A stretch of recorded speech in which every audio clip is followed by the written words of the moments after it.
Hello, everybody, and welcome back to Goblin Views. I am your titular Goblin, and today I'm accompanied by the lovely Akasha. What? And today we are going to be talking about more Spider-Man comics, specifically Amazing Spider-Man 21 to 30 and Annual number 2, which falls after, I believe, number 28 or something like that, 29. 29. Yeah. So, I hope everybody's doing well today. Let's just get right into it. Do you remember where we left off last with all of this? I can't remember exactly. It's been a hot minute since we've done this. Peter is miserable and He's fighting with Betty Brant. and fighting with Betty every fucking day, every hour. Oh yeah, the last issue was the introduction of the Scorpion. Every hour. But yeah. So I guess let's do some overview thoughts on this week's slew. What are your thoughts? I think I liked a lot of these a lot better. Yeah. Well, again, I did read them very recently, but I remember them all quite clearly, except for like a couple. Yeah, I'm gonna real quick. I'm just gonna test the audio. Test 1 2. I'm just gonna test. Okay. Perfect. Awesome. But yeah. So sorry. What were you saying? Oh, I'm pretty happy with like the stories in this slew. Yeah, I think they're all pretty freaking good, except for the first few, which I mean that's consistent. We've been saying that most of these are pretty good, haven't we? I think the more we kind of get away from them, though, I'm kind of forgetting more and more about some of the particular issues that I may have said are like really good. Mm-hmm. You know what I mean? Which is just because we're fucking, technically 32 issues into this shit at this point? Well, we're gonna end up reviewing like 700 or some bullshit. Well, yeah, and you know what I mean? So there's definitely gonna be a lot of shit that we just forget. Mm-hmm. Oh, speaking of that, we must address something we forgot in the last review. Yes, thank you for remembering. Yes, would you like to go ahead? Yeah, so, one of the things that keeps getting mentioned... Hello, Zunair. You here to learn about Spidey? Yeah, we're all here to learn about Spidey. Yeah, they keep referencing that Peter and Aunt May have a neighbor that Aunt May likes to hang out with all the time. Her name's Miss Watson, mother to Mary Jane Watson. Aunt? She's also the aunt? She's the aunt of Mary Jane Watson. Okay. I guess I didn't see that. Oh, Zunair's here for the audio test. Great. That's it. Be on your way then. But yeah, her aunt keeps visiting with Aunt May, and they keep Aunt May wants Peter to keep going on dates with Mary Jane, who's a character we haven't even seen. We all know who Mary Jane is. Yeah. If you've seen anything Spider-Man, I guess if you've only seen the Amazing Spider-Man movies, then you wouldn't know who Mary Jane is. But like, we all know who Mary Jane Watson is. I'm pretty sure. If not, she's like one of the love interests for Spider-Man that we haven't even met, so it doesn't really matter right now. And they've just been keeping her hidden, and we will see her very briefly in this review. Yes. But not actually, not for real. Yeah. It's really funny, though, so stay tuned for the Mary Jane Watson appearance in today's slew. Oh, the Mary Jane reveal, if you know what I'm saying. Yeah, the Mary Jane reveal. One of the complaints we've definitely started to see, without going into major spoilers, because they've already been doing that in the past few, Betty and Peter, just every issue, are just fighting non-stop.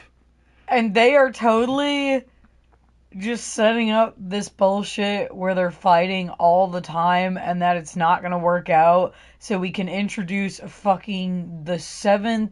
I'm joking, it's not 7, but like the third love interest for Peter, which is going to be Mary Jane. Yeah. But... yeah, no, Betty and Peter, and it's not even like one of those things where it's just Betty's being annoying. Peter's fucking annoying as well. Yeah, they're both at fault. They're both fucking stupid. And it's like I was saying, and it's funny because number 30 is like where it reaches its peak it just they make it so dramatic too, where it's just like, oh, they're like Romeo and Juliet, forlorn lovers that are forced to be apart because of Spider-Man.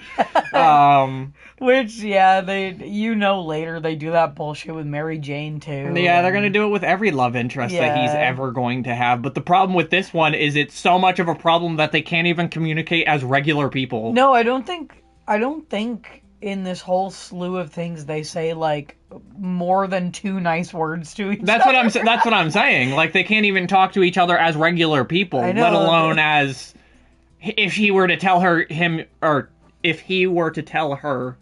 that he's Spider-Man. Mm-hmm. You know what I mean? They just bitch at each other every issue. Just letting everybody know I'm going to be making an attempt at the Green Goblin. I don't know how it's going to come out. Yeah, after this though, we're gonna try something a little different. We're gonna try to make the circus the home base of the reviews. Yeah. We're gonna expand the circus, and then we're just gonna set it up so you can look at something funny in the circus whenever. Yeah. Surrounded by all these monuments to Spider-Man. Yeah. Anyhow.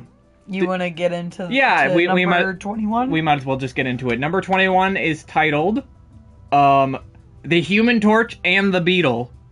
So you can only assume that the Human Torch is in this one. And a small bug. Yeah, and a shit-carrying bug. They don't call him the Dung Beetle. He might as well be. No, I actually like the Beetle. I guess let's start there. This is the introduction, not of him into the MCU, because you were telling me that he's fought... Well, they even say that in this, that he's fought Johnny Storm before. Yeah, he's a Human Torch comic. Yeah, he's a Human Torch villain, more specifically. And he gets... It's the same plot as the Doc Ock comic in last week's slew, if you guys remember that, where he just gets out of jail really, really quickly. Well, also, he... Is it that? Yeah. He gets out of jail, and then Johnny Storm reads it in the newspaper while he's on a date. You're right. Yeah, so he gets out of jail, and the Human Torch is out on a date with Doris, his girlfriend. And Human Torch goes, "Wowie wowzers, the Beetle's out of jail." Yeah, he reads it in the newspaper, and he instantly leaves his date to fuck off and go beat up the Beetle. Beat up the Beetle without even maybe giving him It's the exact same as the Spider-Man one, where he doesn't even give him maybe the benefit of the doubt that he could maybe be good. And what happens is basically both Spider-Man and the Torch are tracking the Beetle because he fucking flies out immediately in his Beetle suit. Yeah. But neither of them find the Beetle, and instead some bullshit ensues with Doris. Well, you gotta preface this that while they're searching, Spider-Man is... Hello, what's on the docket today? We are talking about Spider-Man comics number 21 to 30 in annual number 2. That's what we got, Rose. I hope you're doing well. Talking about the Beetle, Rose. Welcome. Yeah. Basically, while they're both looking for the Beetle, Peter is seen by a bunch of just random New Yorkers, and they go ew, what the fuck? Get out of here, Spider-Man. Spider-Man? Yeah.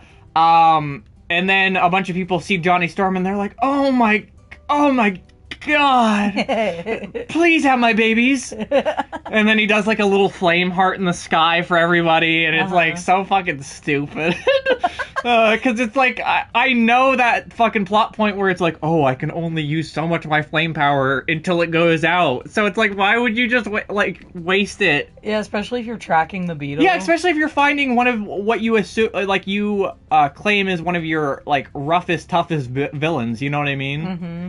But then Spider-Man is pissed off. He's like, oh, God, I can't catch a break. Everyone in New York hates me, and they love the Torch. Yeah, Metro Man behavior. Yeah, so basically Peter's walking all pissed, and then he bumps into Doris. Mm-hmm. And who drops all her packages. Yeah, she's carrying a bunch of packages from the post office or whatever.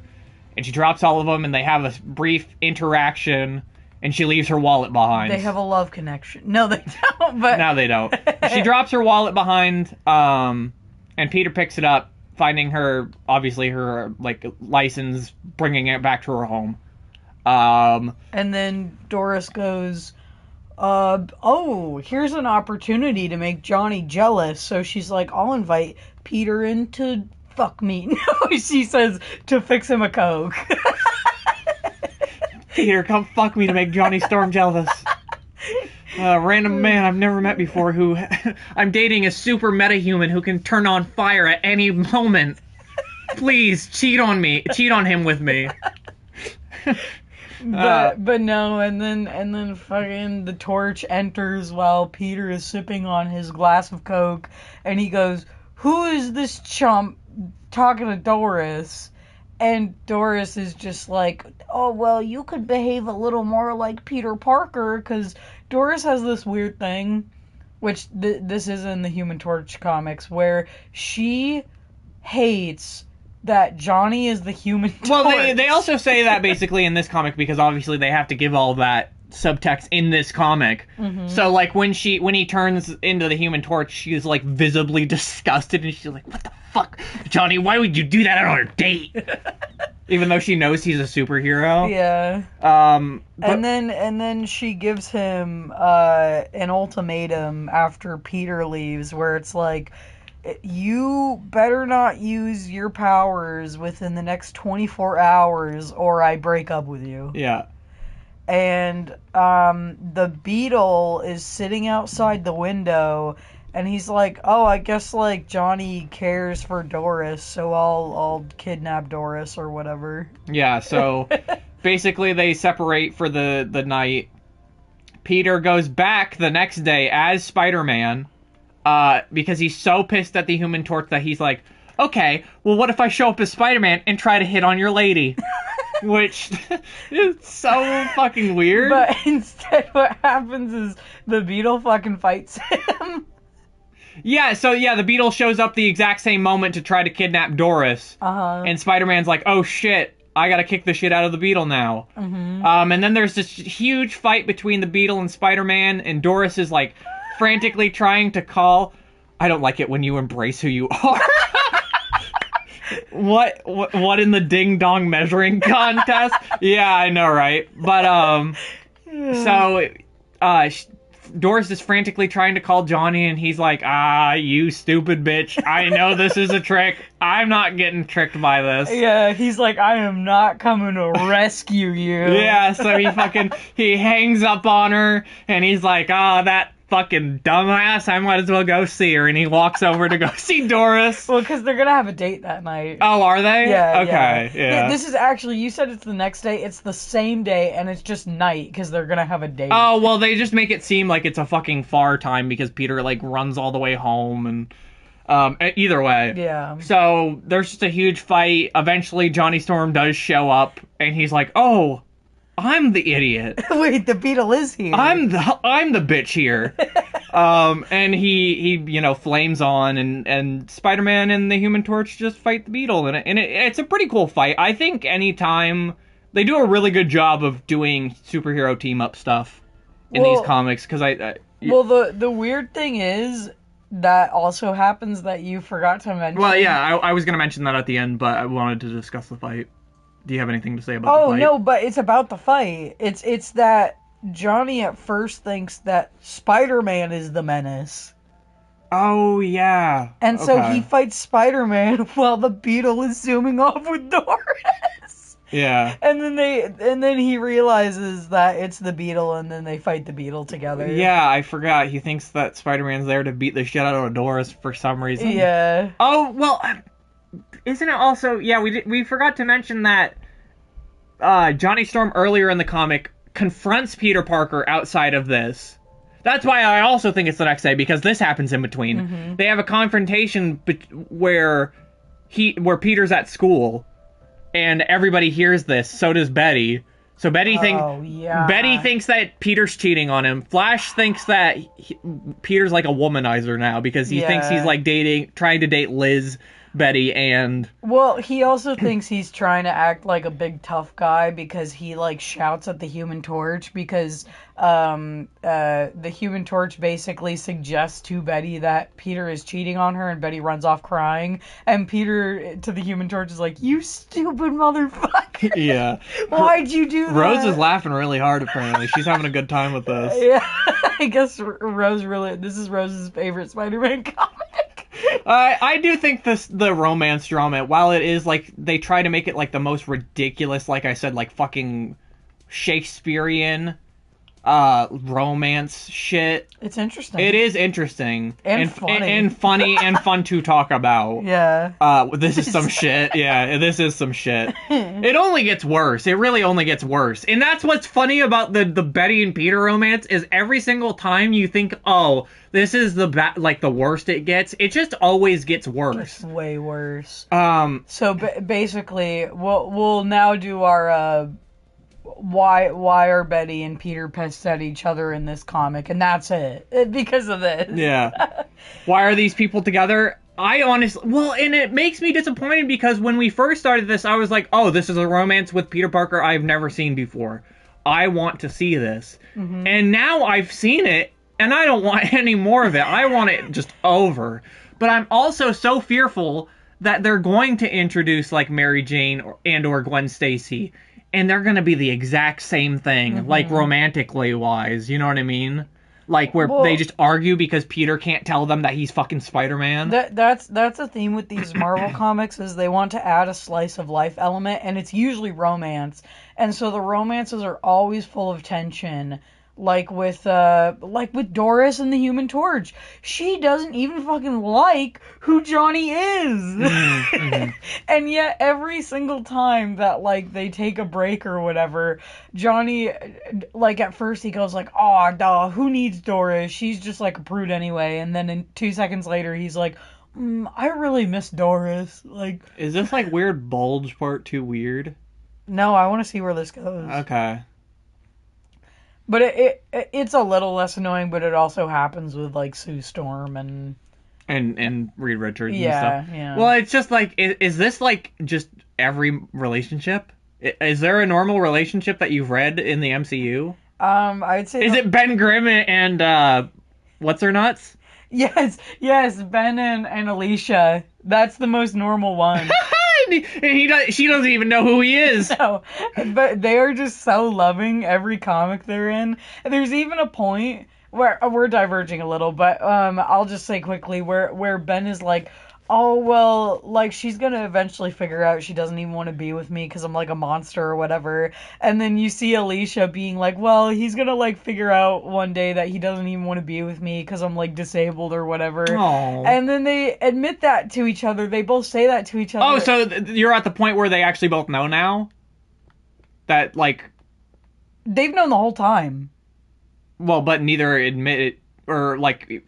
She didn't know he's a monster, like a big... Yes, from the start. Oh, she does? I yes. thought that was the whole, like, conflict about it. No, from the start, she knows that he's, like, a big monster, like a big rock monster. Oh, okay. Yeah, and they have this confrontation where they're like, oh, well, I'm just gonna break up with you because it's not gonna work out anyway. And then they tell that to each other, and Elise is just like, well, I never thought you were a monster, Ben. And then Ben's like, you being blind has nothing to do with anything. And they just make up, and it's really sweet. Well, you know, you say this is a divergent, but I feel like since we aren't reviewing other Marvel comics, it is important. I do like discussing this. The themes within this and just outrunning through Marvel if they're the same or different. You know what I mean? That is very cute, though. Yeah. I like that a lot.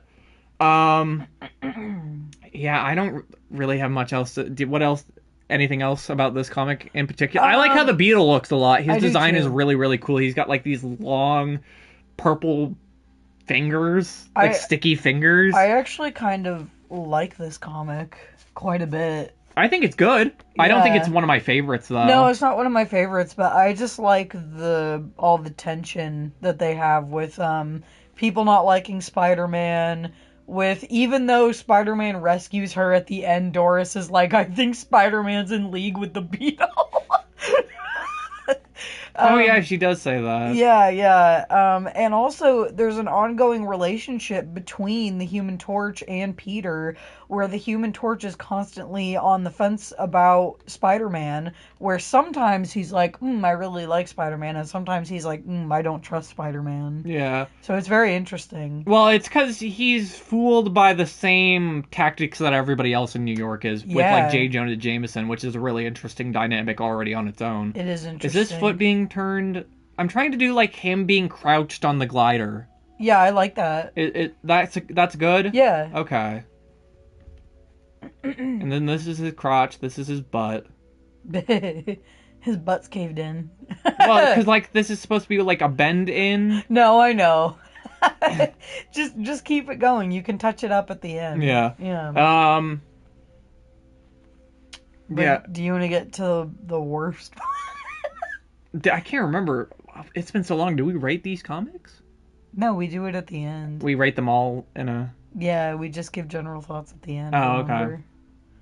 Are you sure? Yes. Okay. Well, by the way, on that note, we will be more consistent with this. We want to do it weekly. I was just having a hard time where I had to read like fucking 200 pages of homework every night. So. Yeah. We will try to be more consistent about it. No promises, because things always happen, but we will try our best. Yeah. Yeah, so I guess we'll move on from Spider-Man 21 to 22, The Clowns and the Masters of Menace. Yep. Yep. This comic fucking sucks. It does suck. It is so boring. It is really boring. It features the Masters of Menace, which are the team that works with, if you remember from the Daredevil issue in last time's slew, what's his name? The Ringmaster. The Ringmaster. I always forget his name. Well, I always want to call him Taskmaster. Well, also, before you were calling him Mastermind, which is a different villain. Well, it's just, there's a lot of masters and minds and shit. Lots of masters, either way. Anyhow. Yeah, so it's just a bullshit. It starts with the Masters of Menace, which we haven't even really talked about because they weren't in the last issue that he was even in, even though they say they were. Mm-hmm. Which it's just like, what are their names? There's Princess Python. Oh, the Gambonos. Oh God, what is that guy with the bullet-shaped head? The Cannonball. Cannonball. And the Clown. Yeah, the Clown. And so the Gambonos. Yeah, so either way, basically, this comic's just about that the Masters of Menace their leader is Ringmaster, and they're like, okay, you fucked us over twice now, even though they didn't get fucked over the second time. Mm-hmm. Were they in the comic with the Hulk? Do you even know? Do you remember? I vaguely remember Cannonball being in all of these. But yeah. Well, either way, it's just inconsistent writing, which is another problem that sometimes shows up in these comics. But I give them the benefit of the doubt that if they're fucking releasing like 6 or 7 comics a month, like with just the team that they had at the time, it must have been really, really tough. I'm building this up too high. But anyhow, there's this shitty team of circus people who aren't even cool. They suck. And you think, because of her name, Princess Python is going to be cool. She's the lamest of all. And they kick out Ringmaster because they're like, you suck. And they're like, let's make the Clown our leader now for some reason. So the Clown is their leader. Let's not even just talk about... Let's just, like, only talk about... They fight... Spider-Man thinks... not Taskmaster. Ringmaster is in on the whole ploy, even though he's not. There's only one notable thing worth talking about, and it's the Princess Python part. Yeah. There's nothing else worth. He beats them. That's it. Yeah. But and Peter and Betty make up briefly in this comic. I mean, it doesn't matter because they're just gonna fight. It doesn't matter, but they're gonna fight in the next comic. Yeah. Yeah. So the only thing that's worth talking about is that at the very end of the comic, they're all fighting Spider-Man, and they're all beating the shit out of him. He's knocking them out left and right. And Princess Python, her ploy is she just grabs Spider-Man and he's like, oh, I can't hit a woman, so I can't defeat you. So because he can't fight her, she then has the capability to throw him in a room with a giant fucking python, which is hence why she's called Princess Python. No, Princess Python sounded so badass. I know, right? Yeah, and then she's just, oh, you can't hit me because woman. And the thing even though she tries to feed him to a giant fucking cobra. Python. Python. Actually, dude, they're not poisonous like a cobra, but No, and the stupidest thing is, and I read all the letters in the back of the comics, people were complaining about this in 64 at the time, that she literally just grabs his arm and he's like, I can't get out of this because you're a woman. Yeah. And it's like, just yank your arm out. You don't have to hit her. Yeah. You're absolutely correct, though.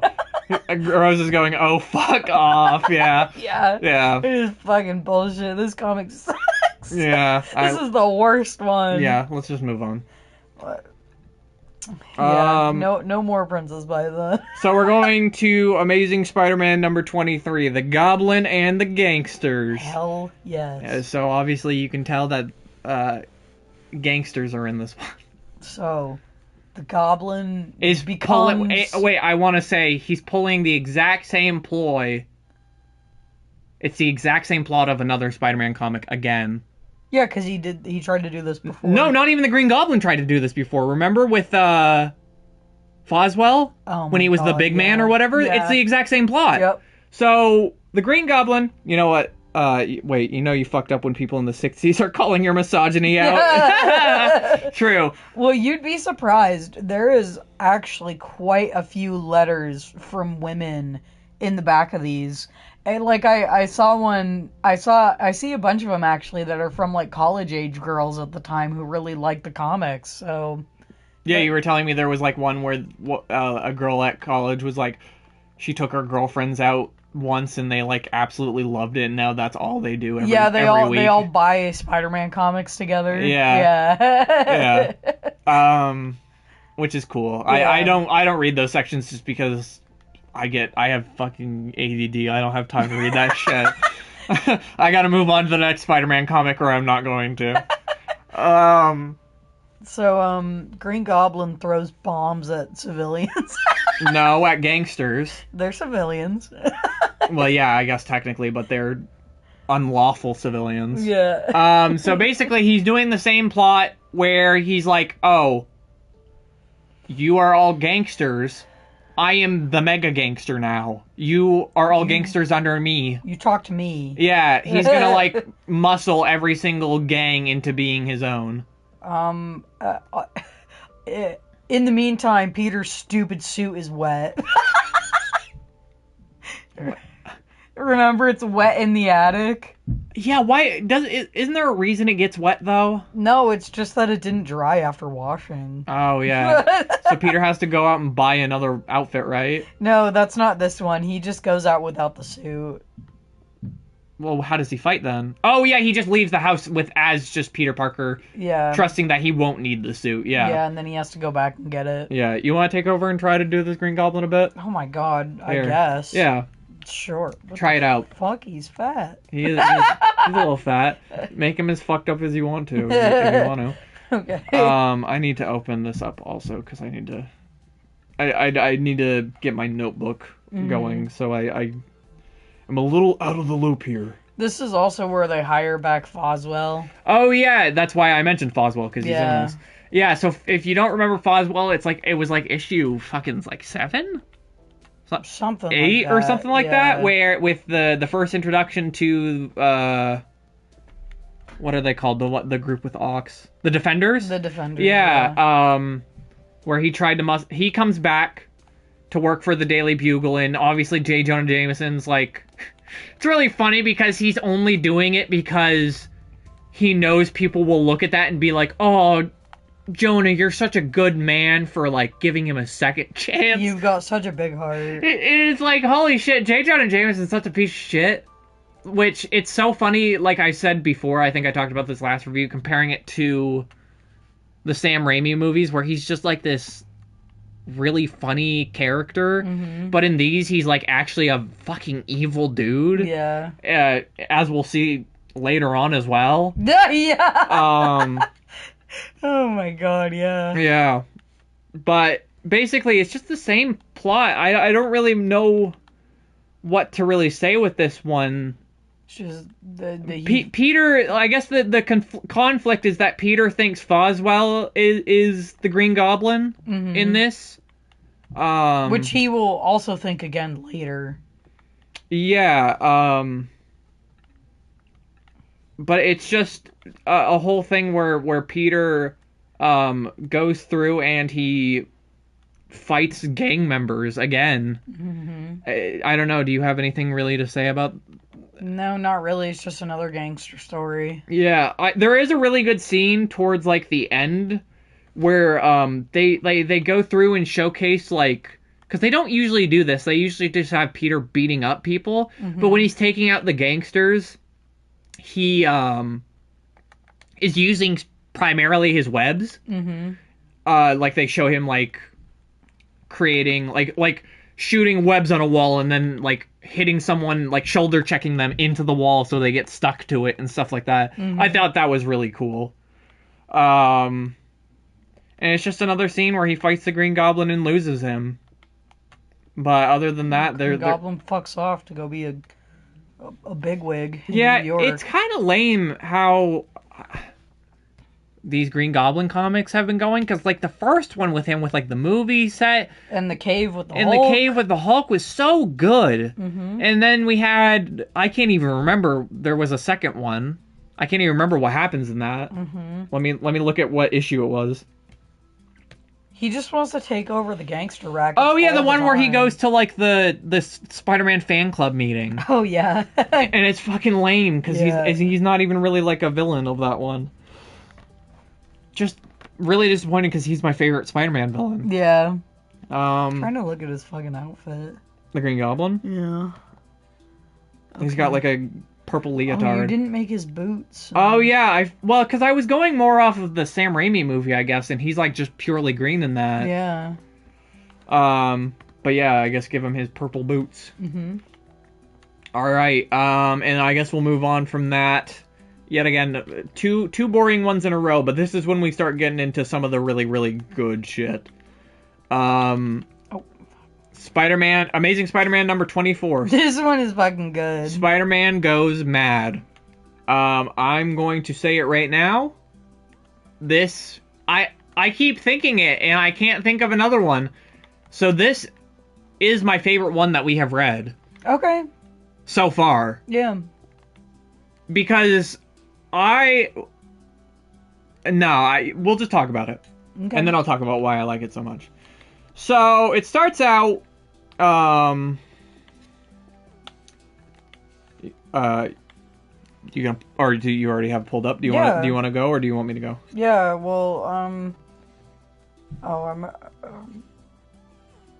actually, I don't remember what the fuck happens at the start of this one. Oh, you don't? No. Oh, it's just, he beats... Oh, he beats up a couple fuckers? Yeah, but it's more just, like, going into the psychosis, because he starts... So, he just beats up a couple guys, and then a guy who's a scientist, I can't remember his name, it doesn't really matter. A scientist goes to the Daily Bugle, and he studies all these, Spider-Man beating up these people, and he's like, oh, Spider-Man is insane. And I have... Yeah, Dr. Reinhardt. Well, yeah, whatever. Yeah. He's like, Spider-Man is insane, and I have the explanation as to why. And he will become even more insane as time goes on. As time goes on, yeah. So he basically writes into the Daily Bugle, and he writes all of this stuff about why Spider-Man's going insane, because he's leading this double life, and the longer that he continues to lead it, the more that those lives will begin to bleed together, so that he will start to beginning to develop, like, a psychosis, that he'll start to, like... beat up civilians. Yeah, beat up civilians, because he'll start to then think that they are any of his colorful comic book villains that he's already fought. Also, Betty and Peter problem of the week is that... I was about to mention that. Oh, is that Betty is receiving letters from Ned Leeds in Europe, and she didn't tell Peter, so now he's pissed off. Even though she was going to tell Peter. That's like half of the issue in these comics, is that Betty goes to tell Peter something. Peter doesn't listen to it, or leaves before she can tell him. And then he completely blocks her from talking to him so that she can't tell him. It happens so many times. Yeah. It's really ridiculous. But yeah, either way, it's like the Daily Bugle starts going around and asking like civilians. Well, they start asking civilians like what they think about Spider-Man under the guise that they're going to pay them if they say like nasty things about Spider-Man. And obviously this gets to the point where, to mention one of my favorite characters, Flash Thompson, he's not in this a whole lot, but he is obviously Spider-Man White Knight Crusader #1 yet again. So which is funny. Which is always fun. But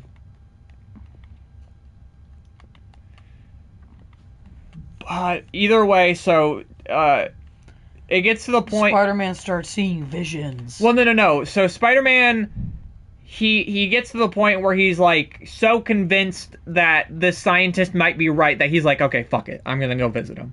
And on his way to go visit him, all of a sudden, Dr. Octopus shows up and starts beating the fuck out of him. He starts beating him up, and then all of a sudden he disappears. And then the Sandman shows up, and he starts beating up Spider-Man, and all of a sudden he disappears. And Peter Parker's like, holy shit, this guy is fucking right. The Vulture shows up, he disappears yet again. He's like, I have developed psychosis. He gets so scared that he decides to just run home because he doesn't want to really confront this at this point, because he was like, oh, well, this has got to be like some kind of thing. I'll go see him, you know, and it'll blow over. But now he's fully witnessed it, and he's like, holy fuck, he's right. So he goes home and he just fucking hides in his room all day, which obviously scares Aunt May because she's like, what's going on with Peter? What's going on with Peter? Yeah, he basically sits in his room all night and he's like, shit, I just gotta go see him. So he fucking bursts up in the middle of the night, puts on his Spider-Man suit, and he rushes over to go see this guy. And he instantly rushes into the room, and the room is upside down. And he's like, what the fuck? What is going on right now? He runs it, so he gets so concerned, he starts just sprinting around this office, fucking, like, freaking out, having, like, a panic attack, basically. This doctor's, like, chasing around, being like, you need to calm down, or this is going to get worse. It gets so bad that the visions of the supervillains show up, and he almost lashes out at this doctor.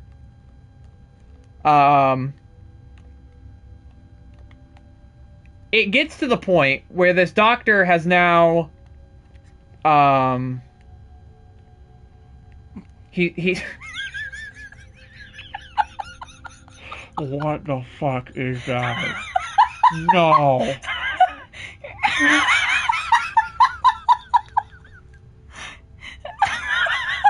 It's so beautiful. Oh.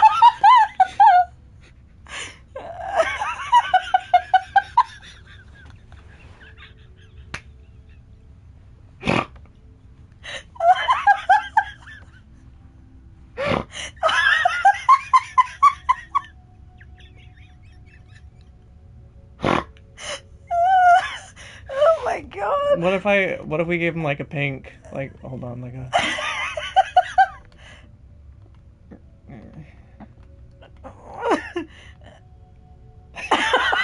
It's just covering his cock and balls.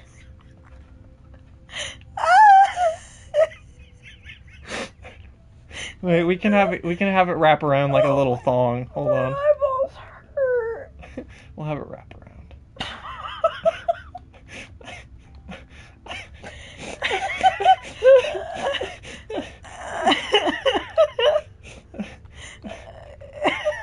I've never made anything so beautiful.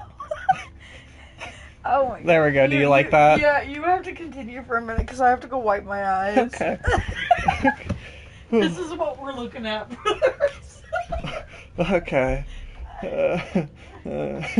Sorry, everyone. Holy shit, I hope you enjoyed that as well. Alright, so we get... So, this doctor... This doctor has calmed Spider-Man down. And he starts being like, Spider-Man, you need to tell the world your identity. Because the longer that you keep this going on, the worse it's gonna get. And Spider-Man's like, holy shit, maybe you're right. Cut to, J. Jonah Jameson has found out something fucking diabolical that Foswell has just now told him. Mm-hmm.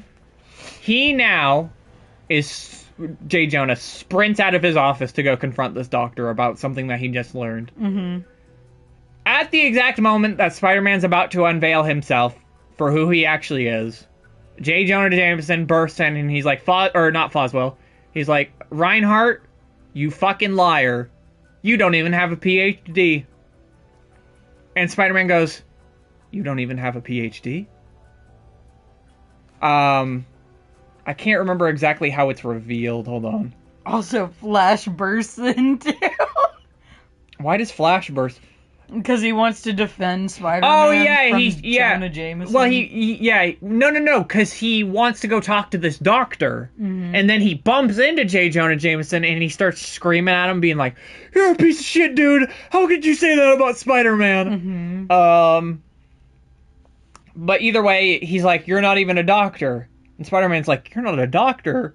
Instantly, fucking Reinhardt just sprints out of the office as fast as he can. Spider-Man chases after him, and these illusions of the enemies that he's fought start showing up again, but he doesn't even fuck with them because now he's realized that they're not real, so he feels no fear anymore. And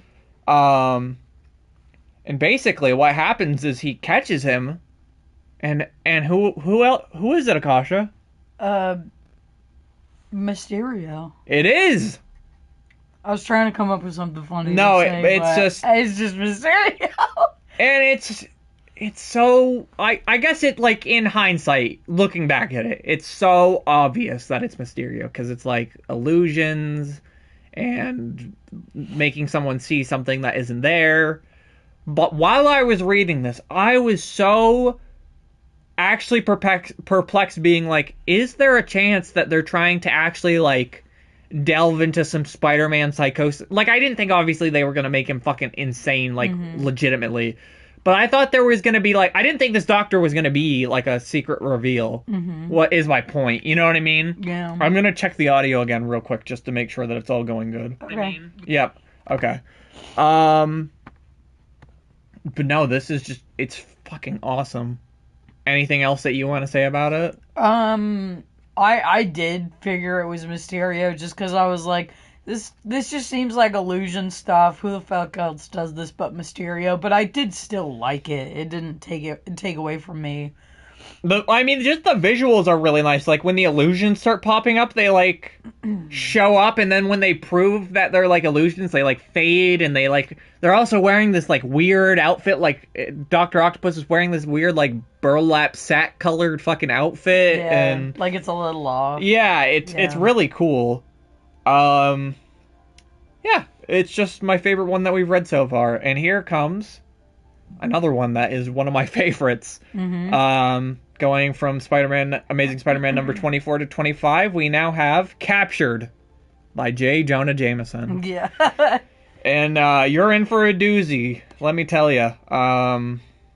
You wanna introduce this one? I think I introduced the last one, right? Peter gets out of a hot date with Liz Allen. No, he was helping her study science, and then he fucking beats up some criminals and goes home, and we see him making a second Spider-Man suit so that he'll never, like, be without a Spider-Man suit. Because of the incident with the wet Spider-Man suit last time. Yeah, and then he goes. We didn't even talk about the resolution to that. It just dries. It just dries, and he grabs it. Yeah, it doesn't matter. Well, no, it does matter because it's supposed to represent what comes in this issue with, like, the idea that he doesn't have the spider suit. You know what I mean? Yeah. But what happens is he goes to J. Jonah's office with pictures of Spider-Man beating up these, like, car thieves or whatever. And then this doctor comes in with, like, a big robot, and he's like, hey, J. Jonah, I realize you really want to fuck up Spider-Man. Yeah. So I made this robot which can capture anything with a spider presence within it. Yeah. In these, like, robot tendrils. So I can rent it out to you so you can get Spider-Man. And J. Jonah is like, no, I am not fucking getting embarrassed by Spider-Man again, and this is the perfect because setup. they test it out, and it grabs Peter by accident. By accident, because he's Spider-Man. Yeah, and the doctor goes, oh, well, I guess we have to work some, fix it a little bit. Yeah. But yeah, and then, Peter, little bastard that he is. This is like one of the dumbest decisions he ever makes so far. So dumb. So what happens is J. Jonah says, no thank you to the robot. I'm not fucking getting embarrassed by Spider-Man again. Peter goes, oh, this is a really good opportunity to embarrass J. Jonah Well, Jameson. he's also like, I could get pictures and get more money as well. Which doesn't make sense. What? Which doesn't make sense. Oh, because he would... Yeah, how the robot works, yeah. Yeah. Well, I guess he doesn't know how the robot fully works. I guess. So whatever. Anyhow, Peter goes, I can get good pictures, I can embarrass J. Jonah Jameson, and so he's like, oh, I'm gonna convince him to get the robot, and so Peter's just like, oh, it wouldn't hurt if you got the robot, what if you actually did capture Spider-Man? And then J. Jonah is like, you know what, I'll get it. And then Betty is pissed. Well, yeah, but, like, I feel like she's pissed rightfully so, because she points out to Peter, you fucking asshole, your Spider-Man saved your aunt. Even though, like, yes, he is Spider-Man, but, like, he needs to keep up illusionary appearances here. Mm-hmm. It's like, yeah, your aunt was saved by fucking Spider-Man, you dumb motherfucker. Mm-hmm. Like, what are you gonna do here? But it basically leads to, yeah, J. Jonah Jameson buys the machine, and he uses it. And it instantly goes out and tries to capture Peter Parker. And he's fucking, like, running. Just... There, how do you like that? Oh, I love that. I like that it's bigger than his face. Yeah, that's what I was going for. But yeah, so he's in school, and this fucking robot starts following him, and it has J. Jonah's face on it. Yeah, it's got like a telescreen that's got he can see through and like speak through, so it's just him being like, "Fuck you, Spider-Man, I'm coming for you." Yeah, and also this starts happening when he said he was gonna beat the fuck out of Flash Thompson, but he runs away because the robot's after him, and then Flash is also running after him like, you chicken, you said you were gonna fight me! Over some Liz Allen bullshit. Yeah. But, yeah, finally he gets away from the crowd and from Flash Thompson and stuff and gets the spider suit on, and then he's being chased by this robot. And he fucking loses, basically. Yeah. He gets captured by it. Like, it's so good that it captures him. Like, he climbs up buildings, and all of a sudden it grows, like, these huge fucking legs. It's really kind of terrifying visual with, like, the J. Jonah face on, like, this fucking weird-looking tentacle robot. Mm-hmm. Do we want to talk about what happens in the meantime? With what? With Betty and Liz. The funny. Yeah, so we talked about Mary Jane Watson. Here's your moment, folks. I think it's really funny, but you want to describe it then? Yeah, okay. So what happens is during all this chaos, Betty and Liz are fighting once again over Peter. They both want to go to talk to Peter, and they over different things. Over different things, and they end up going there together. And Aunt May is there, and she's like... we should also explain that, like, the reason Liz Allen is already at Peter Parker's house is because Flash Thompson went there to go beat him up at his house. So the whole group of friends went there. And With Liz, obviously. And then Betty Brant shows up to just talk to Peter about why he's being a little bitch. Yeah. I just want to preface that, so it's like, why are they all of a sudden at Peter's house? Yeah. And only Aunt May is there, of course, because Peter's out. Well, no, not only Aunt May is there. Oh, yeah, not only Aunt May is there, but what happens is Aunt May invites them inside and is like, oh, Peter will show up sooner or whatever. Why don't I fix you a glass of Coke or fuck you or whatever? But,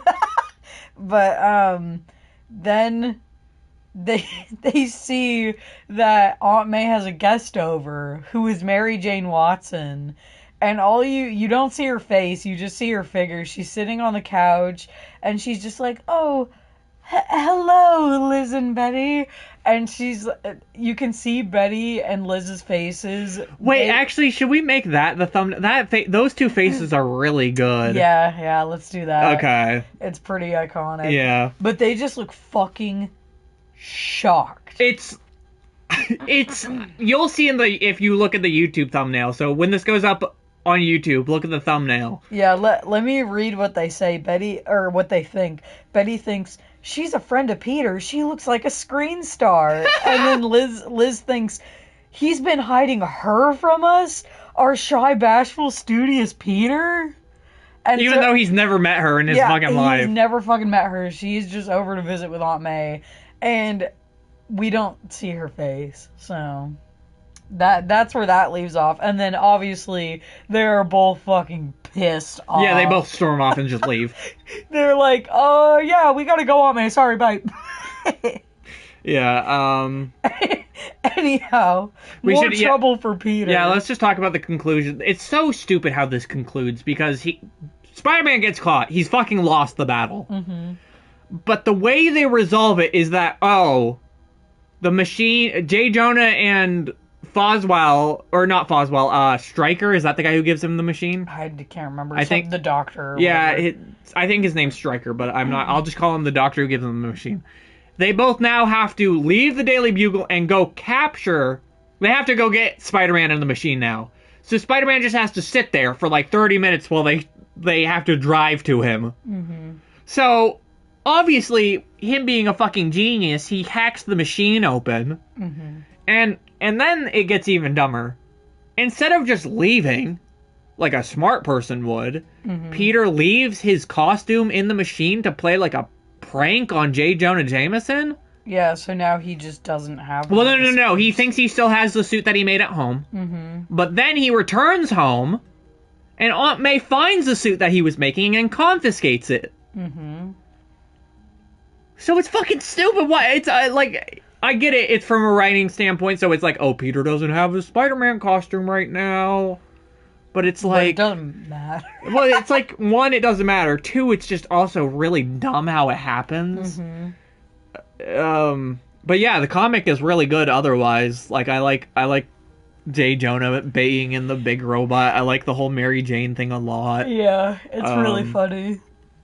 Yeah, so... Moving on from that, we go to the Amazing Spider-Man number 26, The Man in the Crime Master's Mask. Yeah. Holy shit, that's a mouthful. Another master, by the way. Mm-hmm. Another kind of lame Green Goblin one. Yeah. What are your thoughts on this one? It's okay. It's better than the other one. It's better than the other one, but we have the thing where Peter's trying to retrieve one of his suits, but the interesting thing he has to do, because he can't do it, is he like buys one from a costume shop. Yeah. And it just doesn't like fit right. Like it's too big for him, so it keeps slipping up, and he has to like paste it together with his spider web. Yeah. So if you're wondering where his two suits are now, one, Aunt May has it, and he has no fucking like clue where she hid it. There's like panels upon panels of him looking through his house, and he just can't fucking find it. Mm-hmm. Two, this doesn't make much sense to me. I feel like J. Jonah would have kept his suit. I feel like he's too hard-headed and would have kept his suit. But he doesn't. He gives it to the doctor who made the machine, which doesn't make much sense. Well, he says he uses it so it can like fucking capture spiders better or whatever the fuck. Yeah. But yeah, the plot of this though is that Green Goblin and the Crime Master, who's a new villain, who's like wearing a Rorschach mask, who we also think is Foswell for a hot minute, even though I'm just gonna spoil it. It's not. Yeah. It's just another bait and switch with Foswell because we've already used him as a villain once. Mm-hmm. But what happens is Green Goblin and this guy, Do we wanna Crime Master, made a deal. Do we want to stare at this the whole time? Yeah. Okay. Yeah. It's perfect. It's beautiful. Okay. But they made a deal together that they were going to take over the gangster rackets together. But then Crime Master... Well, no, I want to point something out. So, in this deal that they make, they basically do... I showed you mine, you show me yours. As, like, cannon fodder, so neither of them betray each other. They fucking expose their identities to each other. Yeah. Why? Sorry, I popped out and I kind of forgot I'm supposed to be doing, like, work. That's fine, Rose. You're good. Yeah, so the Green Goblin and Crime Master know each other's identity, which is fucking stupid. But Crime Master is like, oh, I don't need you, Green Goblin. I'm going to take over the rackets myself. And so then they have a feud throughout this whole comic where they're each trying to do this, and they have this tension where it's like, oh, I'm going to kill you first. No, I'm going to kill you first, and I'm going to take over the racket. Yeah, I'm going to describe the B plot then. The B plot is Betty's pissed at Peter. Surprise, surprise. But this time it's because she's like, who's Mary Jane Watson? And he's like, I don't fucking actually know who Mary Jane... I've never met this bitch in my life. And she doesn't believe him, of course, so she fucking screams at him, and she's like, fuck you, Peter, you lying son of a bitch. And Peter storms off, he goes to school, and then Flash Thompson gets into it with him, and Peter's like, I've had a fuck enough. And he instantly gets in a fist fight with Flash Thompson. Which the principal of the school sees. I bought more nail polish today because I couldn't help myself. If school takes away all my joy, I'm going to buy it back with nail polish. Well, that's good. But yeah, they fight, and the principal sees it, and the principal's like, Peter Parker, you're in trouble, because he only sees Peter Parker doing it. But this is some character development for Flash, because he sees that Peter does not rat him and his friends out at all. Peter says it's all his fault, and he because he thinks it is all his fault, because he's like, I can't lose my temper like that, because I could have fucking killed the Flash. I was gonna call him the Flash for a second there. But no, he goes to the principal himself, and he's like, no, it was me who instigated it. And I think that's just a really nice moment. I like that a lot, because I don't know if I'm in the minority, but I fucking love Flash Thompson's character. Yeah. Like, in everything. He's great. I think he's one of the best Spider-Man characters. I like him a whole lot. But back to the fight. Yeah. I forgot this is a two-parter. Yeah, I just wanted to mention that because I feel like it's a very important Flash development moment. Yeah, but basically... And it just gives you, again, that Betty's now again pissed at Peter. Yeah. Like we said, her forgiving Peter for whatever the fuck they argued about last time does not matter.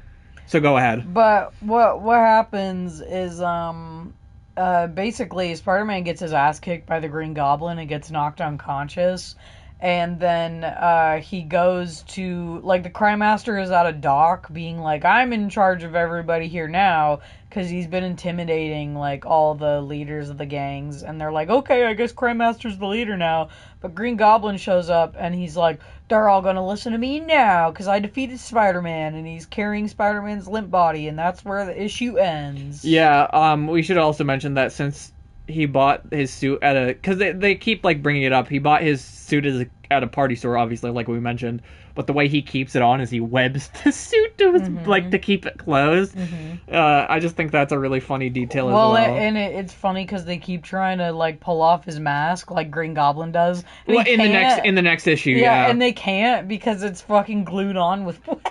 Yeah. So I guess we'll move on from that. This is a two-parter. I also forgot about that. That's what also kind of makes it lame, because it's just like, I don't really care. Yeah. All the gangster stuff, I hope because I know when Kingpin shows up, there's going to be a lot of like gangster. Hammerhead. Yeah, I'm just hoping it gets a lot better than, like, this shit where it's just, like, Villain of the Week wants to take over every gangster. And it's like, I like how also it's like, last time we had Blackie as like the main gangster, and then we had another one in like the last time we saw the Goblin, and now we have Crime Master. You know what I mean? It's just a fucking ever cycle of just random. Who spoilers get shot dead? Yeah, yeah. I guess yeah. Sorry, folks. Yeah, so let's talk about Amazing Spider-Man number 27. Bring back my Goblin to me.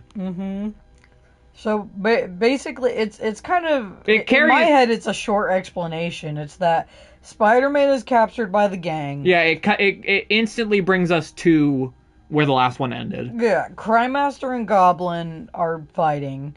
And then Spider-Man gets loose and starts fighting the gang. And then it's like a fight because also the police show up. So it's a fight between Spider-Man, the police, Green Goblin, Crime Master, and all of the gangsters. It's a pretty entertaining fight. I'm not gonna lie. We don't really, like we said, go over the fight scenes in this, but it's cool. It's really cool. But when the police show up, Crime Master fucks off. Yeah, he escapes through the sewers, and Spider-Man follows. Yeah. But yeah, then Spider-Man is getting fucking.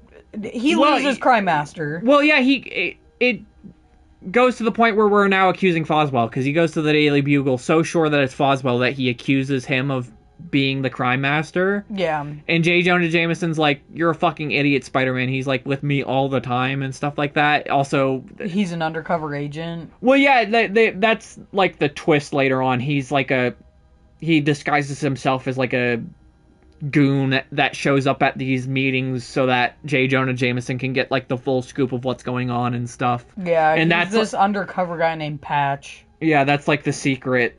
They don't tell that to Spider-Man, but it's like between J. Jonah Jameson and Foswell. Yeah. So J. Jonah Jameson knows that he's not being evil. And so then Crime Master gets fucking shot. Is that what just happens next? Yeah. The police capture Crime Master, like J. Jonah points out the window, literally out the window, and he's like, Crime Master's over there getting captured by the police. Remember? Oh, yeah. Well, There's something else we need to point out in this one. This is the issue where Peter finally, for some reason... Well, I guess because J. Jonah tried to kill him in a previous issue. He sells his pictures to a new photo developer. And J. Jonah is like, oh, fuck, I can't not have those pictures. So he's like... Next time I see Peter Parker, I gotta butter him up. Yeah, I gotta butter him up really, really hard. Yeah. But basically, we've gotten to the point too where Peter, he throws away the party outfit because he like gets out of the fight, and he's like, I can't wear this shit. Yeah, it fucking sucks. It's coming loose all the time. Yeah. So he goes home and he basically sews another one. And that's basically it, right? Is that? Yeah, that's it. Does the Crime Master get shot? I don't know. Yeah, the Crime Master fucking dies. Go to the next panel. He does. You're right. He's fucking dead. Yeah. He's dead right there. Yeah. Oh, yeah, because he tries to reveal the Green Goblin's identity before he dies. You're right. Yeah, but he doesn't. This one's just so forgettable for me, I guess. Besides the Peter selling the bit at in the Flash Thompson bit. Yeah, that's all I gotta really say about that as well. That's all, folks. And then we move on to another really, really cool one. Amazing Spider-Man number 28, The Molten Man. Do you want to give your little MCU preference, or not MCU, because that's Marvel Cinematic, MU, Marvel Universe, explanation of how we've already seen the Molten Man before? Okay, Molten Man exists previously. Yeah. Which in what comic, though? In Fantastic Four.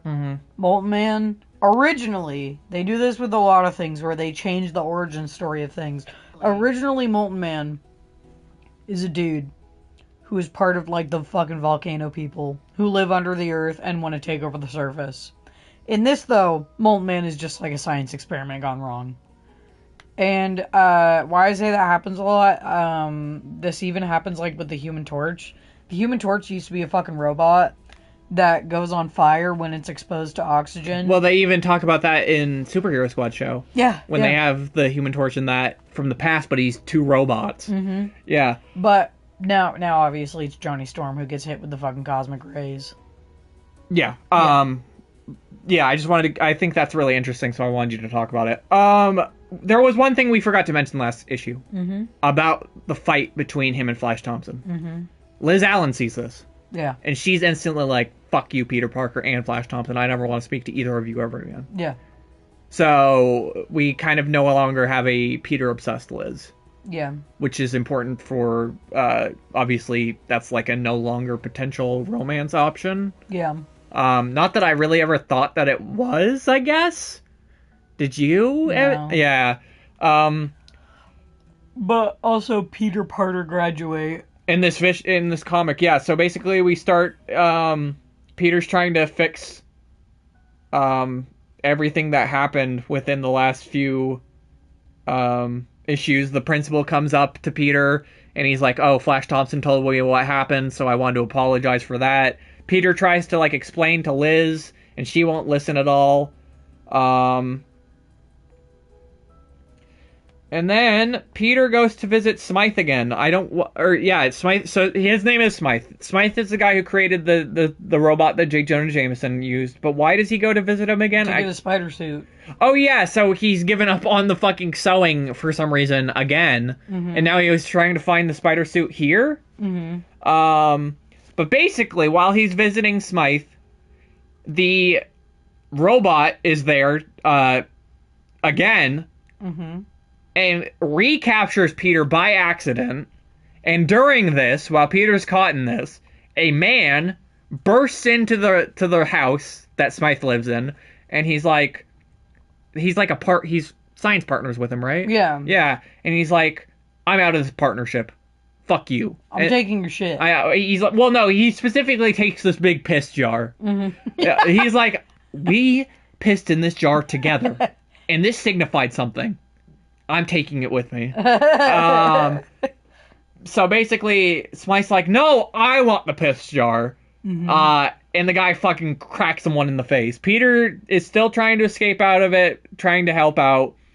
But during the kerfuffle, I can't remember what the other guy's name is. I'm just going to call him Molten Man because he is Molten Man. Yeah. He's not there yet, but basically Molten Man takes the piss jar and accidentally steps into a radioactive beam of some sort. That just is No. What happens is he breaks the piss jar and the piss gets all over him. Well, yeah, but he also steps into like a beam. Is it? Yeah. See, look right here. Oh yeah. So you're right. I was gonna say he falls into a beam with the piss jar, which I'm guessing is just a radioactive beam, and it basically fuses him with the piss, making him Piss Man. Yeah. Well, no, it fuses him with the Molten, making him Molten Man. Yeah. I guess. They say it's like liquid bullshit, I guess. Yeah. But basically, he's like, he gets fucked up, and he's like, oh, I'm fine, and just storms out.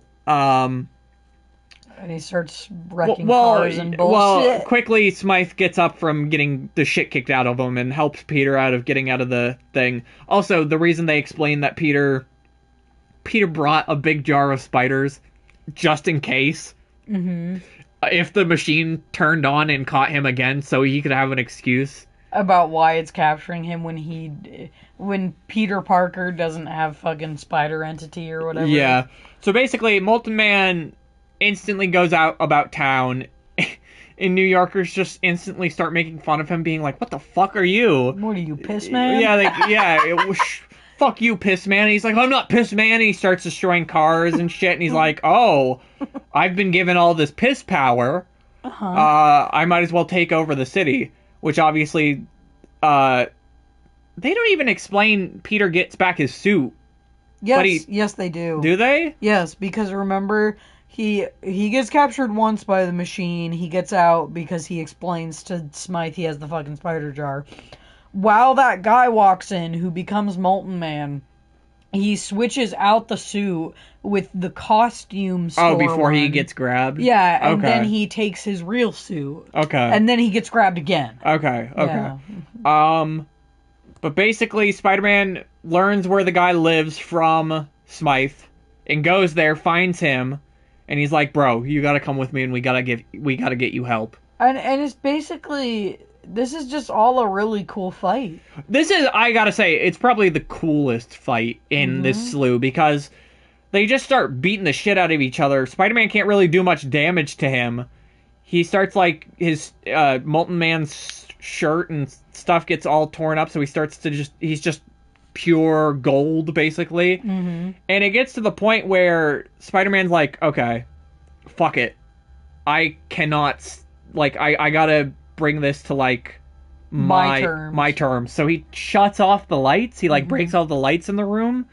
And then there's this just really well, like, drawn and colorized fight between him and Molten Man, where it's like 3D, or not 3D, it's like lit up in the blackness. Yeah, and he just ties him up, and that's basically how he defeats him, by tying him up and just wearing him down until the police show up. Yeah, and then Peter graduates. Yeah, this comic just ends with Peter's graduation, basically. J. Jonah shows up, butters him up, being like, "Oh, I'm so proud of you. You should make sure you come and see me and drop by some. Give me some pictures. Yeah." Peter talks to Liz Allen again, and she's like all depressed. Well, yeah, she just basically says, like, I just don't want to see you again. I want to move on from high school, and I want to become an adult and have my own life. Great. Which is perfectly fine. They also do let us know that the college that Peter is going to will have Flash Thompson in it, so... Yes, because they both each won a scholarship. Flash an athletic one, and Peter an academic one. Of course. Yeah. Which... Fucking getting bullied in college, yeah. Yeah, the one place where you would hope that you don't get bullied. But, yeah, that one's just really good. I really like that one a lot. I do, too. Yeah. Because honestly, going into it, I was like, Molten Man's gonna be such shit. Yeah. And he's, like, not the part of it that's good. You know what I mean? Like, I don't think Molten Man as a character is, like, the fucking best character ever written or anything. It just looks really cool. It looks really nice. I like the whole graduation thing. Because, one, I was not expecting it. I did not think that this was going... This comic surprised me in the sense of, like, I did not think there was going to be progression. I thought this was going to be, like, a TV show where it's, like... Oh, the characters wear the same thing every episode, and it's like they, are 10 years old forever. You know what I mean? I didn't think that we would ever get to a point where Peter's, like, now an actual adult in the real world, which is really cool. It's just a really solid comic book. Now we got Discordian. Yeah, so we move from that to... The Amazing Spider-Man, number 29, Never Step on a Scorpion, which I think is one of the worst fucking titles of any of them. Stupid. And they even, like, try to make a point where they're like, isn't that a really good title? I'm pretty sure they say something like that. No. Yeah, they say, you think it's easy to dream up titles like this. That's what they say. Yeah, okay. Nice try, Stan, but... So, this comic starts with our biggest superhero comic pet peeve. Supervillains being locked up with their fucking supervillain costumes. No, he doesn't even get locked up with his costume. This is even stupider than the Doc Ock thing. What happens is, at first, they put Scorpion in jail without his suit. Great. He pretends to have a mental breakdown where he can only be calmed down if he has his suit. So they give him his suit, and he escapes from jail. Wait, is that... I don't remember that being the explanation. Yep. I outsmarted them by pretending to crack up. They returned my costume to me in order to calm me down. Oh my god. Oh my god. Oh. So the B-plot of this episode is, Ned Leeds' return from Europe. So that's where the wacky antics of that... Paul Allen has returned from Europe. So basically, if you remember with the first Scorpion issue, J. Jonah Jameson is the reason the Scorpion exists in this universe. Mm-hmm. He gave the money to a scientist to create him. So clearly, now that the Scorpion has escaped jail, he is now coming after him. That makes sense. He wants to kill J. Jonah and Spider-Man. Well, because he is... Well, no, now everybody knows his identity. I guess he just wants to kill him out of spite. Yeah. Yeah. You created me. But basically, the cops come to J. Jonah Jameson and they're like, hey, we want to give you a police detail. But J. Jonas refuses it because he knows it's going... If he says yes to it, it's going to incriminate the fact that he had anything to do with the Scorpion, because people still don't know that he created him. Mm-hmm. But the police know that the Scorpion was, like, rambling on about him in prison. Mm-hmm. Threatening to kill him. Yeah. But Jonah says no. Peter overhears this, so he's like, fuck. Now Spider-Man has to basically become his goddamn security detail. And J. Jonah Jameson actually comes up with a pretty clever plot. Because obviously he doesn't know Peter Parker's Spider-Man, so he doesn't know Spider-Man is already out to protect him. So what he does is he comes up with a headline saying... the Scorpion and Spider-Man are in league together, and if Spider-Man wants to prove that he's not in league with the Scorpion, then he needs to defeat the Scorpion and basically protect J. Jonah Jameson. Yeah. Also, they introduce this new, like, special move.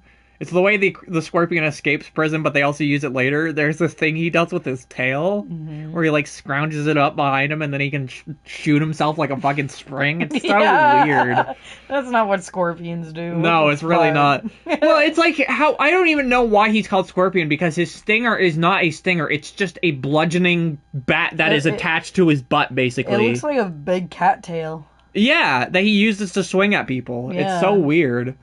But he, Spider-Man is like, oh, so I'll get attention off of J. Jonah, I'll swing around New York so the Scorpion will want to fight me. But the Scorpion thinks ahead, and he instantly just beelines it to the Daily Bugle, while Spider-Man is, like, patrolling the city. Yeah, because he's like, stupid Spider-Man, he's swinging around doing bullshit. So Scorpion shows up, tries to assassinate J. Jonah Jameson, but Spider-Man shows up and starts fending him off.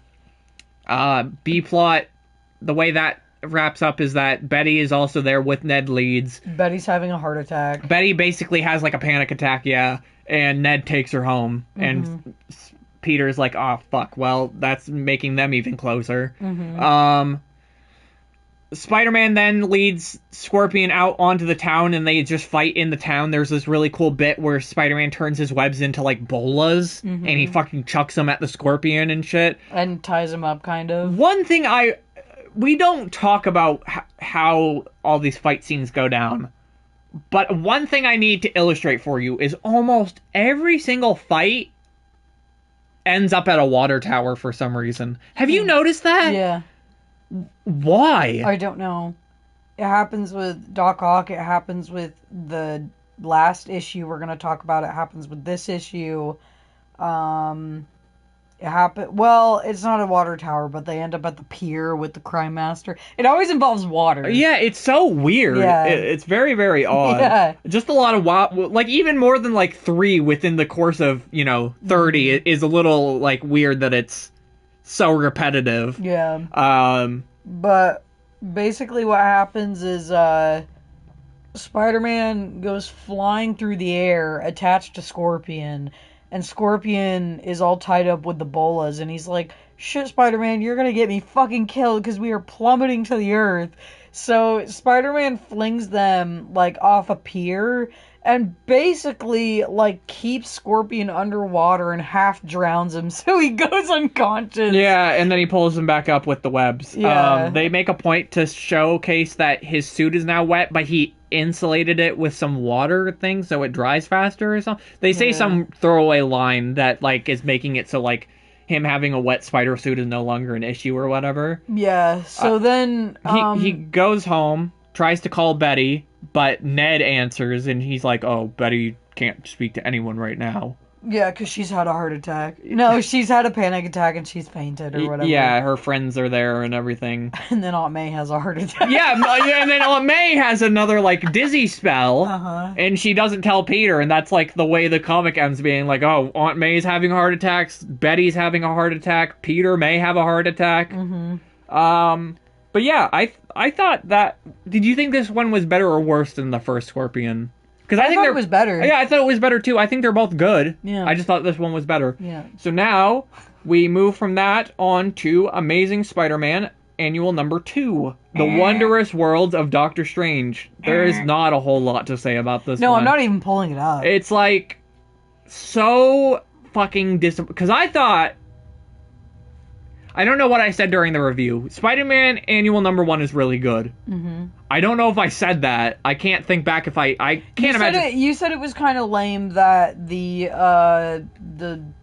Sinister Six all fight him in sequence. Yeah, and it is, that part is lame, but it is a good comic, especially when I am comparing it to this, because these annuals are what, double the length of a regular issue? Yeah.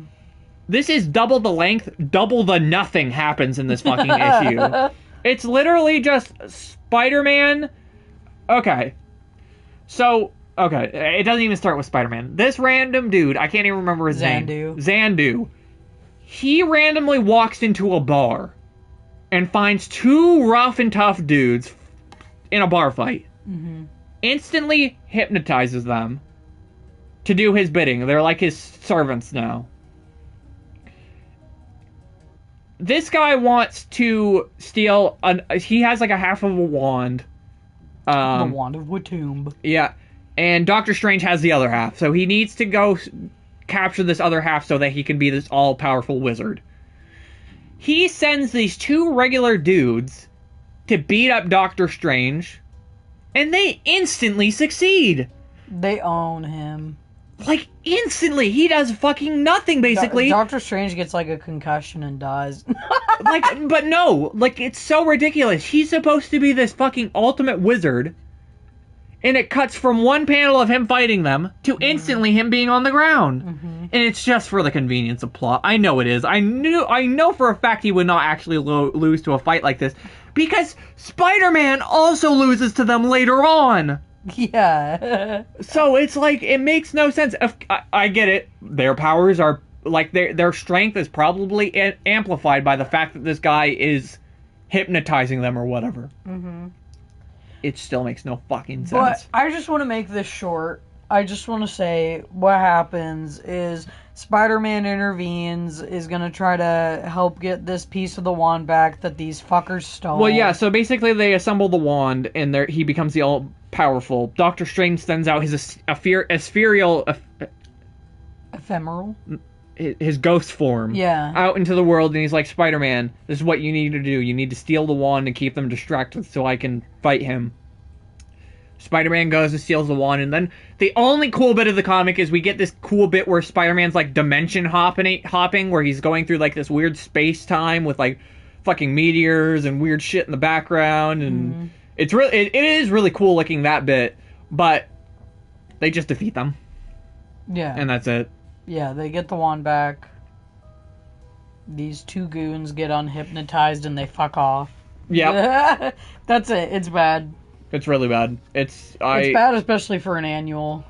Well, that's what I'm saying. It's double the length and double the nothing. Literally, the only appealing part is that, oh, it's Doctor Strange. And even then, Doctor Strange is fucking lame in it, I said. Yeah. So. Okay, number 30. Yeah, Amazing Spider-Man number 30. This one has an awesome cover, by the way. The Cats of the Claw, or the Cats of the Claw. The Claws of the Cat is the name of this issue, and no, it is not that cat. No, sadly not. Sadly not. And but we don't even get that little reveal at the end we do. wanted. We have a theory, though. We do. We do have a theory. We do have a game. We'll theory. talk about it more towards when we talk. We'll get into it. But yeah. Do you want to introduce this one since I did all the talking about the fucking annual? Yeah. So Aunt May keeps having dizzy spells. Betty feels better.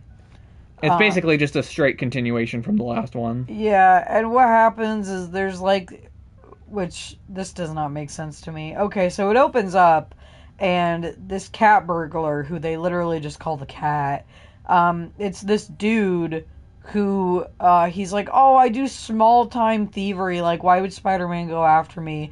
Which, you think that makes sense at first when he's just, like, going in through this window by himself and opening J. Jonah Jameson's safe. But later, he has these huge operations with, like, 20 guys. Yeah, where they got, like, magnet shoes so they can, like, walk on cars while they're driving and shit. And later he goes like, oh, why is Spider-Man taking notice of me? What the fuck do you mean, bitch? So basically the plot-driven... The thing that drives the plot is that J. Jonah Jameson, like we said, got robbed by this guy. He then puts out $1,000 reward for whoever can capture him, and Spider-Man goes to humiliate him, and he's like, I'm gonna fucking capture this dude. And you're gonna give me the money. Yeah. So in public. Then we get a really, one of the best fucking panels where it's Spider-Man like behind, like not a silhouette, but it's behind J. Jonah Jameson, like laughing, but he's got like a full smile with teeth in the Spider-Man costume, like in J. Jonah Jameson's mind. Mm-hmm. It's really fucking, it's funny. And then we move on to Flash is stalking Liz Allen. Well, hold on. I gotta introduce that. Once J. Jonah gets the visit from Spider-Man, he instantly calls Foswell, and he's like, Foswell, you need to become Patches again so that you can go to the criminal underworld and figure out where this cat is hiding so that Spider-Man won't get the prize money. So that's kind of the ticking clock element of the issue or whatever. Is Foswell going to capture... Also, it's not Patches, it's Patch. Oh, Patches is an elder. Fuck me. Yeah. So anyway, go ahead and talk about Flash Thompson, though. Okay, so then Peter is just fucking walking around, and he runs into Liz Allen. Yeah, he runs into Liz Allen, and she's like, "Hey, Peter, Flash is stalking me, trying to figure out where I work now because I'm a working woman." And I would love if you could make him go the fuck away and distract him and make sure he doesn't figure out where I'm working. And Peter's like, great, I can do that. So then Flash shows up shortly after Liz. He distracts Flash, and then Flash just wants to take that off. He's got a big booger. And Flash is like, I'm gonna fucking fight you, Peter, because you won't tell me where the fuck Liz is. And so, Peter knocks him out, and because he sees this shadowy figure up on a roof and goes to chase them because he thinks that it's the cat, but actually it's just some random other crime that's going on. Mm-hmm. So then he returns to Flash after dealing with the crime and makes out with Flash. No. Makes out like they just got into a fight, knocked heads together, and they both got knocked out. And then Peter tricks Flash by going, I guess I'll tell you where Liz works. Tells him some random store. And that may or may not even exist. Yeah, and Flash is like, great, now I'm going to go stalk Liz. Which is fucked up. It is fucked up. Yeah, Peter goes home to call Betty. And Betty's like, Peter, you gotta come talk to me. I need you. You need to come talk to me. She's like, he goes there. This is bullshit. And he's like, what do you need to talk to me about, Betty? It sounds important. And she's like, Ned's asked me to marry him. And Peter instantly gets so angry. Well, she also says, because he brings up Spider-Man or something like that, she's like, she does also say, I could never love a man who goes out and risks his life like that. Like someone who can't even bother, like can't come home to me. Mm-hmm. Which is a fair point. So Peter fucking freaks out and he's like, fuck you, you bitch. Yeah, why don't you go marry Ned, huh? But as he leaves, he slams the door shut and she goes, oh, Peter, you fucking dumbass. If you had just listened to me for 5 seconds more, I would have told you it's you that I love and I wasn't going to accept Ned's proposal. But, yeah. And then Spider-Man does that thing where he's like, I gotta work out my anger by going to beat up villains. Well, because he overhears some stuff, so he's like, okay, time to go beat up some random people. Uh-huh. Goes home, and Aunt May is trying to hide from him still that she's having dizzy spells, even though that's the worst decision she could possibly make. Yeah, and Betty keeps trying to call him to talk to him, and Peter's like, fuck it, this is all over. I'm not talking to Betty. He won't answer the phone, so he fucking runs away from home. Meanwhile, the cat is going out on yet another daring heist, but gets caught because some guy looks out his window and he's like, hey, the windows were washed yesterday. You're not the window washer. And then he instantly, like, puts two and two together. He's like, that's a cat. He's trying to fucking rob this place. Hey, someone come get him. And then all of a sudden there's like 13 fucking policemen, police spotlights shining on him. And they're like, this is the police. We know you're there, cat. And he and Spider-Man have a brief fight, but then the cat gets caught by the police. Yeah, Spider-Man gets fucking followed by a water tower. Yeah, and then J. Jonah's like, I don't gotta pay Spider-Man $1,000. That's great. Yeah, well, I gotta mention this one thing, though. The cops almost lose the cat. Yeah. Because he throws a fucking smoke bomb down, and he disappears, and they're all like, where could he have gone? But clearly, in the background of every fucking panel, there's this chimney. And you're like, where the fuck could he have gone, you dumb motherfuckers? He's like so clearly in that chimney. And it's like, obviously he is, so they find him. But it's like, they all look around and they're like, where could he have gone? I'm kind of disturbed by how much the spiders like Electro. Yeah. Anyhow. But, yeah, Peter goes into, work the next day to give JJJ some photos, and Betty tries to talk to him and he tells says her no. Yeah, tells her to fuck off. And then he walks away all depressed. And then we get a really dramatic shot of like a ghost figure of Spider-Man holding the love distancing like a Shakespearean play. That one, it's really good. I don't think the cat is very interesting, but all the stuff that happens within, like, the plot of, like, the romance stuff it's... Yeah, I think in this one, they tried to take the villain's eminence down a little to focus on this whole Betty Peter thing, which is fine, because it feels like maybe we're coming to a conclusion with it. I think we are as well. Okay. I feel like within the next 10... I hope within the next review that we do, there will be a new something going on. Yeah. Because I will be honestly a little annoyed if we get another 10 where it's just this shit again. But yeah, I guess any wrap-up thoughts? Just him. But anyway, no, I really quite enjoyed this slew of comics. I know we complain about all the romance stuff somewhat, but I do like that it's a continuing plot. No, I would much rather it be that than, like I said, being a episodic, you know, wearing the same thing, everything's swiped clean. It does add tension, and it's like, they do have things somewhat planned out, like Stan and Steve in the back with the answers. They try to make like they have absolutely nothing planned out. But I mean, like, obviously they're holding their cards close to their chest with shit like the Mary Jane thing. Yeah, exactly. Something's gonna happen with that. Yeah, it's not like Mary Jane's just not gonna show up. Well, and like, we know she's gonna show up, but it's like, even looking at it from, like, if you didn't know about it, you know this character is going to show up at some point. Yeah. You know? Yeah.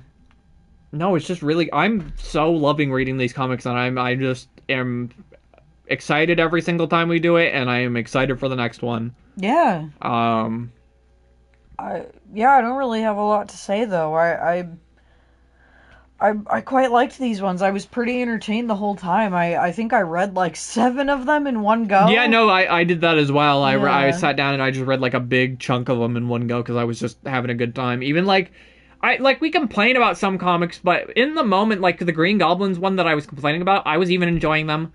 But it's just like looking back at them, I'm like, that's boring. That's boring. You know what I mean? Yeah. So that's where we get more complaints, I guess. Yeah. But yeah.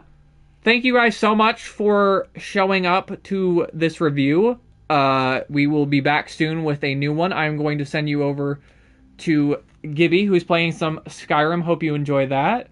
And like I said, we will see you next time. So, bye-bye.